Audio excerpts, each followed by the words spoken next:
Good evening.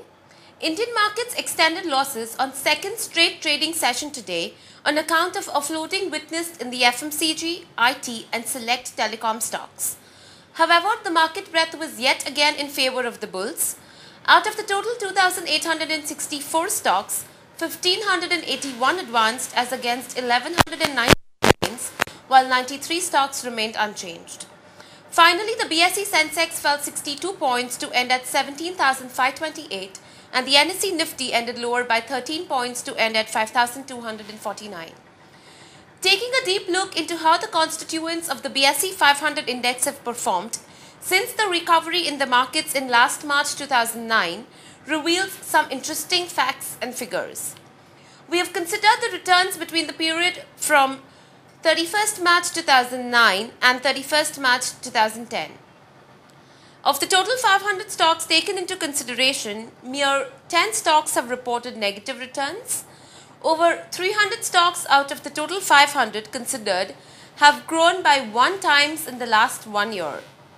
With beginning of the new financial year, investors and traders may continue to remain cautious ahead of the financial year 2010 quarter 4 earnings.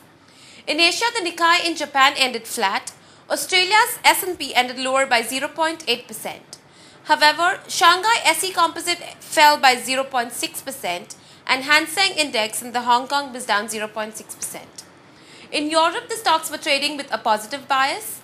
The DAX in Germany was up 0.3%, the CAC 40 of France was up 0.3%, and the FTSE in the UK was also up 0.3%.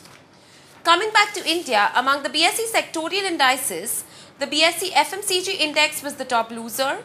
The index fell 1.7%, followed by the BSE IT index which was down 1.2% and the BSE Tech index which was down 0.8%. Among the top gainers were BSE Pharma index which was up 0.9% and the BSE Auto index which was up 0.5%. Outside the frontline indices, the big losers in the broader market were Gujarat NRE Coke, Balrampur Chini, Corp Bank, LITL and Bajaj Holdings. On the other hand, the gainers included Exide India, PNG, Torrent Power and Ashok Leyland. That's it for the day. Thank you and have a great evening ahead.